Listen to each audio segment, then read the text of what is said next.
Pierce has been saying here on Undisputed that if the Warriors lost in the play-in, that the dynasty would be dead. It would be time to blow it up and start over. So, Paul, after what you saw last night, has that time come? Well, I just think when I look at the numbers, Skip, you're $88 million over the cap.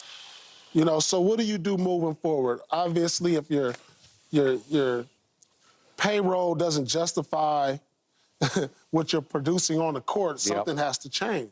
Obviously, you probably should let CP3 walk with this huge contract with them having the option this year.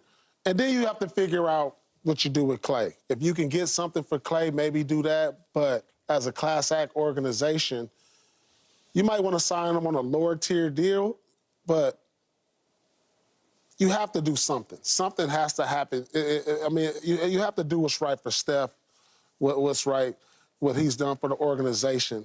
Now, I think you should blow it up. I don't think they will, though, because I can't see them coming to Steph saying, should we trade Clay or Draymond? He's loyal to them. Them are his guys. They built what they have in San Francisco. So, in my opinion, if you can extend Clay's prime and get a player for Clay, you blow it up.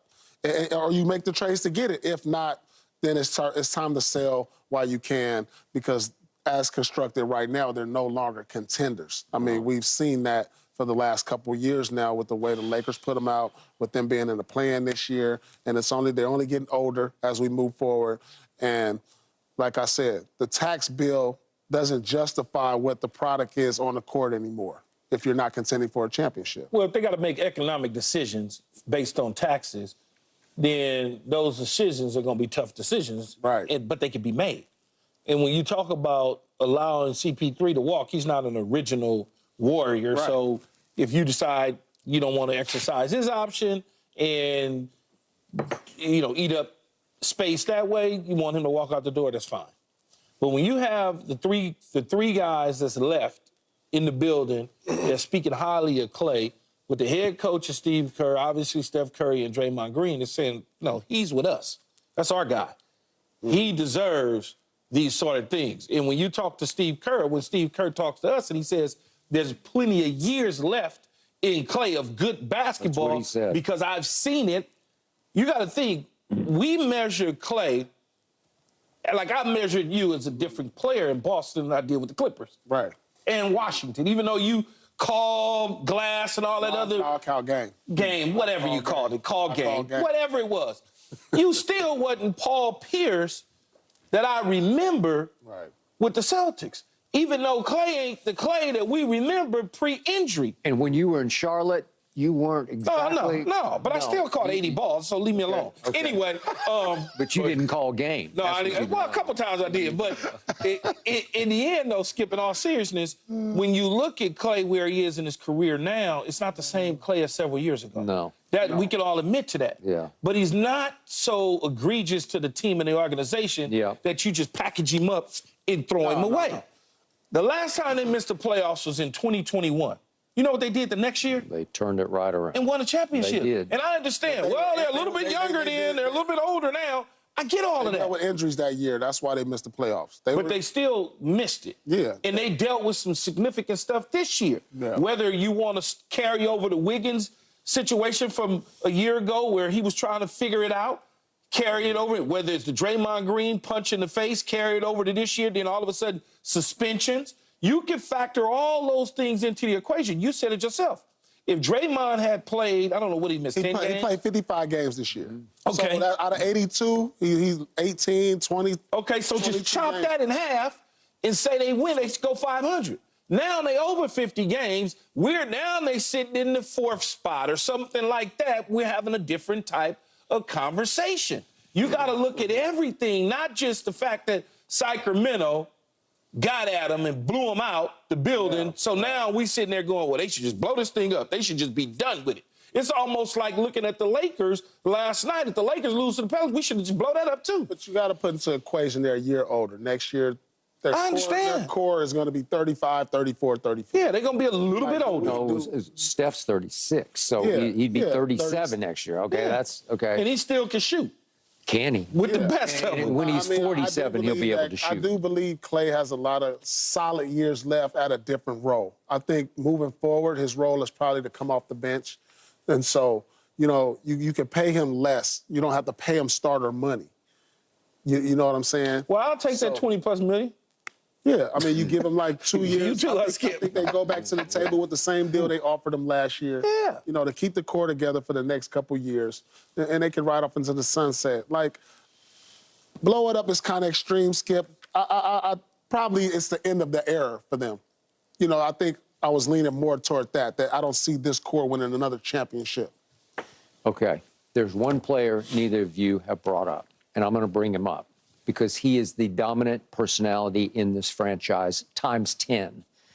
And it's a guy, Keyshawn, you know very well, a guy you've been to dinner with. I think you've been to dinner with everybody in sports at least once or twice, right? Right. But with Draymond, he's a great guy. People love him. Everybody I know who knows him just loves him, and they enjoy being around him. They enjoy his company because off the court, he's a barrel of laughs. He's just a lot of fun to be around because his personality is really great off the floor. And he's got a great future in broadcasting when this is over.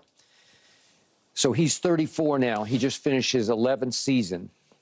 And to me, even though he provides this team with its edge, because it's a finesse basketball team except for him. Yes. So he provides the edge, but he also keeps everybody in the franchise on edge to a fault. But that's a good thing. They've won 4 championships that way. Edge, okay. But at some point, it looked like to me, this is just me watching it this year, it just got to the point where everybody's so on edge that it's more trouble than it's worth. So if you want to blow it up, there's one big move to make, and it's to try to move Draymond. I don't know that anybody's going to take the contract that you gave him because it's a barrel of money. But it would be one of those bottom feeders, a Charlotte, a Detroit, a Portland, who would say, we would love to have the personality for box office because he is big box office, right? You can't remove the intangibles that he brings to the organization. They're big. You can't. They are who they are because of him. Not because of the shooting and all the stuff that we like to see because of the Splash Brothers. It's because of him. Even his own teammates have said, dude, we got to have you to be able to do what we need done. But you can't just remove him like that. He's always an instant away from disaster, right? That's fine. Okay. We're willing to, it is worth the price of admission. It is worth every single dime to be on edge in the lip. We got 4 championships out of this. It's worth it. What did you get this year with Draymond? Mostly there for 55 games. Your home record is 21-20. That's just wrong. I'd I don't like to know how many of those games he missed. I should have looked that up. Well, we should have looked it up. But the point is, you are who your record says you are. You're 21-20 at home. You've lost your edge at home. On the road, you're very good. You were the best team on the road over the last couple of months of the season because you went 17-4 in your last 21 road games. You take that to your bank. But if you run it back with all, because that's where you're both going, you're like, well, you gotta. Okay, I get it. You bring them all back and you say, okay, now you're 37 and you're 35 and you're 35. You're going to contend next year? I don't think so. I can't see it. They're not a contender. Yeah. Maybe as constructed, they're not contenders, but doesn't mean that the 3 pieces that they have, you don't move them around and then bring other pieces in. If you can keep your core together and somehow lower your tax bill or somehow get under the tax bill, it justifies that. Now, if you can try to move some of these younger pieces and get a all-star caliber player, that makes sense. But like I said, paying $88 million over the tax as constructed doesn't make sense or doesn't justify the type of team that they're putting on the court right now as currently constructed. But I don't think Lakem, who's a smart businessman, is just gonna say, I don't care. I got more money than God. Well, there's gonna be pay cuts and all this. Like I said, you let CP walk. You cut.